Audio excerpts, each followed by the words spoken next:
A very good morning, guys. So,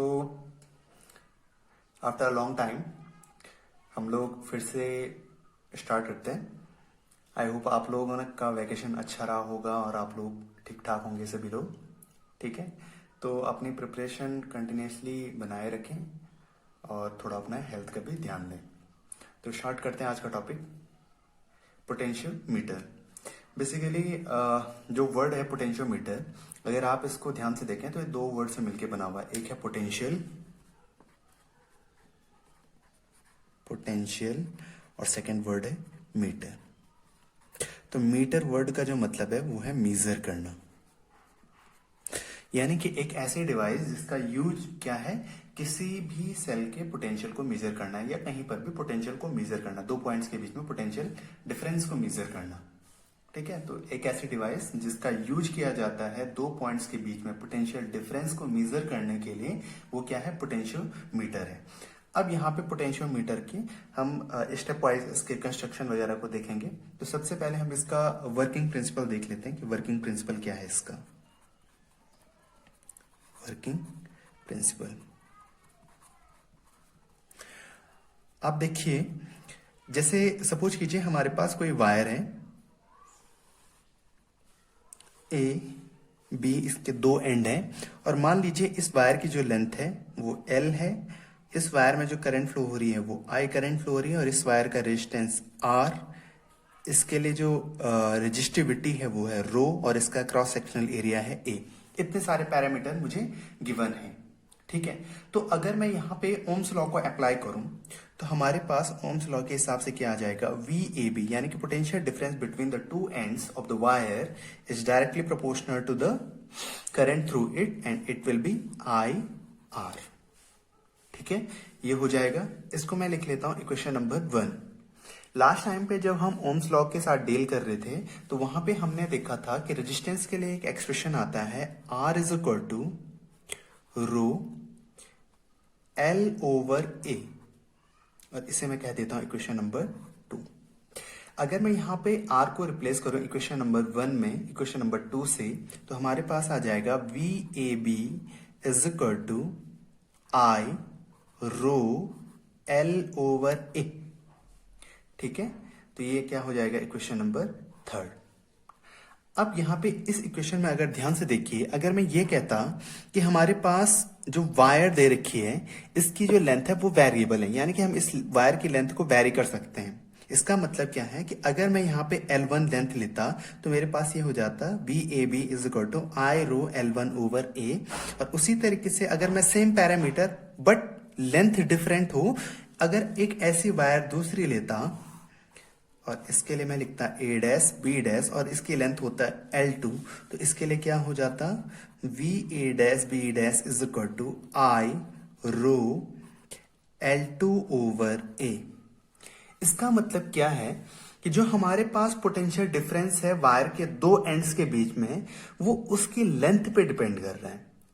ठीक है, अगर ये पैरामीटर, बाकी की जो पैरामीटर हैं वो अगर कांस्टेंट रहें तो वायर के अक्रॉस जो पोटेंशियल डिफरेंस होगा, वायर के एंड्स के बीच में जो पोटेंशियल ड्रॉप होगा, वो किस पे डिपेंड कर रहा है, वायर की लेंथ पे डिपेंड करता है। तो इसका मतलब क्या है, V यानी कि potential difference between the ends of the wire is directly proportional to the length of the wire. Wire जितनी ज्यादा लंबी होगी उसका जो पोटेंशियल ड्रॉप होगा उसके अक्रॉस, वो भी क्या होगा, उतना ज्यादा होगा। ठीक है, तो यहां पे हमारे पास इस प्रोपोर्शनैलिटी के साइन को हटाने पे एक टर्म आता है K और ये L। तो यहां पे जो टर्म आया K, इसे हम कहते हैं potential gradient. Potential gradient basically अगर मैं पोटेंशियल ग्रेडियंट को डिफाइन करना चाहूं तो हम लिख सकते हैं K is equal to V over L। V क्या है, total potential drop across the wire, और L क्या है, उस वायर की टोटल लेंथ। यानी कि पोटेंशियल ग्रेडियंट को किस तरीके से डिफाइन किया जा सकता है, potential drop per unit length. Potential gradient for a wire is equal to potential drop per unit length, per unit length. तो हमारे पास एक्सप्रेशन आया V is equal to K L. अगर आप इसको कंपेयर करें तो मैं एक लाइन का इक्वेशन लिखता हूं, y is equal to M X. आपने ये वाली इक्वेशन पहले भी पढ़ी होगी, क्लास 10th में पढ़ी होगी या क्लास 11th में पढ़ी होगी, जहां पे ये वाला जो एक्सप्रेशन है वो किसको रिप्रेजेंट करता है, एक ऐसी लाइन को रिप्रेजेंट करता है जो क्या करती है, ओरिजिन से पास होती है, और m क्या है, उस लाइन का स्लोप है। तो m इज इक्वल टू हो गया y ओवर x।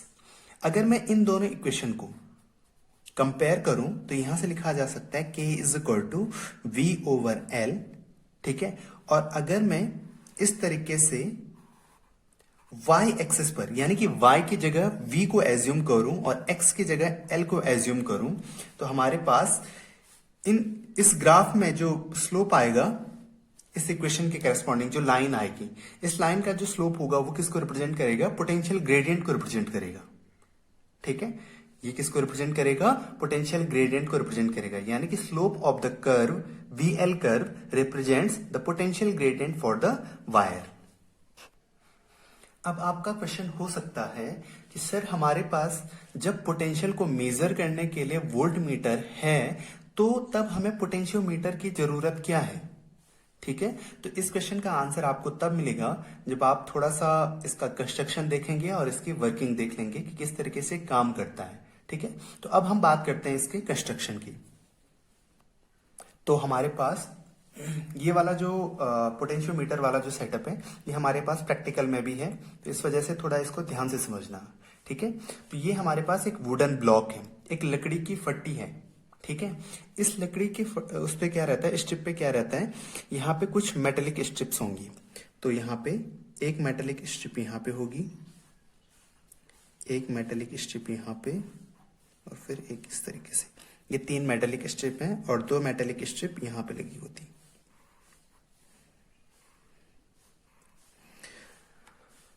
तो इन मेटेलिक स्ट्रिप के बीच में क्या होती है, वायर होती है।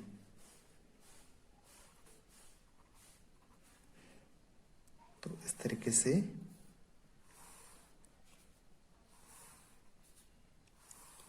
ये पोटेंशियोमीटर है। बेसिकली ये लकड़ी का फ्रेट है, ठीक है, वुडन ब्लॉक,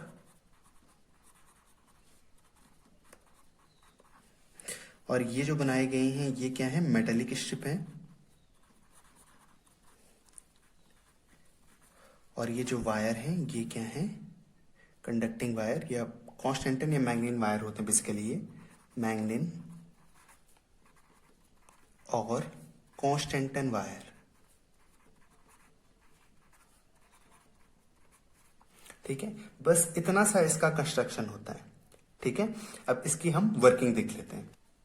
वर्किंग देखते टाइम आपके सामने मैं बार बार ये फिगर नहीं बनाऊंगा, बल्कि इस फिगर की जगह सिंपल सा एक वायर के लिए सिंपल से एक लाइन ड्रॉ करूंगा, और उस लाइन के 2 एंड होंगे ए और बी। तो मैं उसको यहीं पे समझा देता हूं आपको। देखिए ये वाला जो एंड है, इस वाले एंड को मैं लिख रहा हूं ए, ठीक है। और इसका जो लास्ट वाला एंड है, वायर ऐसे में आ रही है, यहां से यहां कनेक्ट हुई, फिर मेटेलिक स्ट्रिप के थ्रू यहां कनेक्ट हुई, फिर यहां, फिर इस तरीके से, और लास्ट में एंड इस वाले एंड पे आए। तो मैं इस वाले एंड को नाम दे रहा हूं बी। तो बेसिकली ये केवल एक मेटेलिक वायर है, ठीक है। इसका यूज हम करेंगे।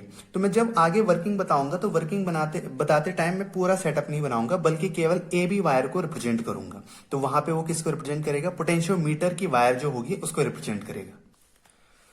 तो यहां पे देखिए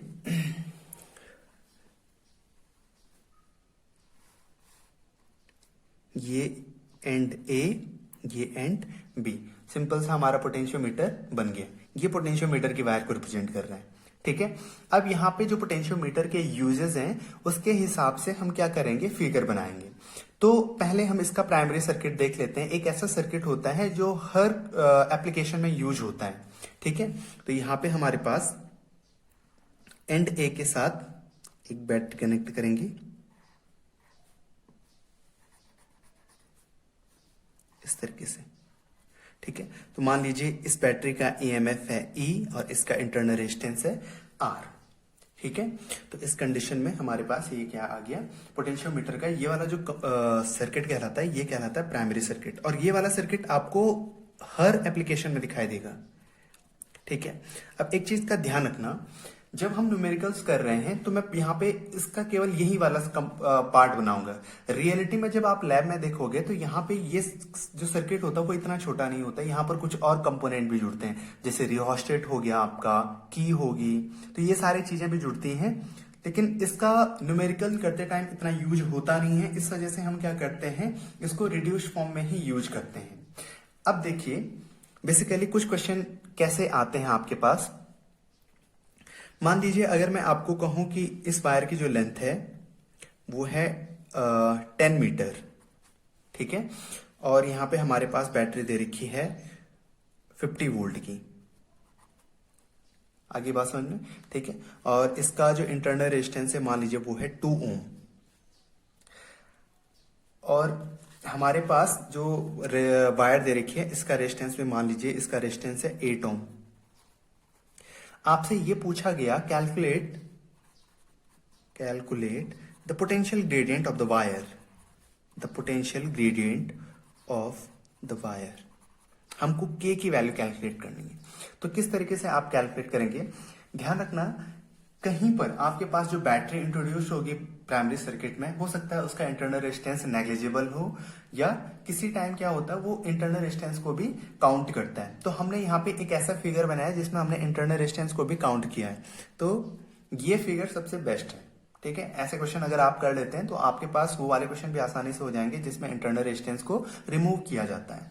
तो आपको बताना है कि इसका पोटेंशियल ग्रेडियंट कितना होगा। तो सिंपली आप देखिए यहां पे इस बैटरी के अक्रॉस जो पोटेंशियल डिफरेंस होगा, इन दो पॉइंट के बीच में जो पोटेंशियल ड्रॉप होगा वही क्या हो जाएगा, हमारे पास इसके अक्रॉस पोटेंशियल ड्रॉप हो जाएगा, ठीक है। तो हमको सबसे पहले क्या करना है, करंट की वैल्यू कैलकुलेट करनी है। तो current drawn from the battery, current drawn from the battery,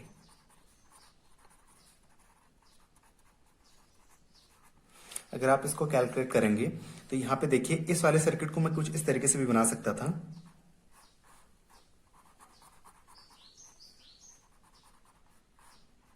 ये 8 ओम का रेजिस्टेंस है, ये 2 ओम का रेजिस्टेंस है, और ये 50 वोल्ट की क्या है, बैटरी है। यहाँ पे इसका ईएमएफ है 50 वोल्ट।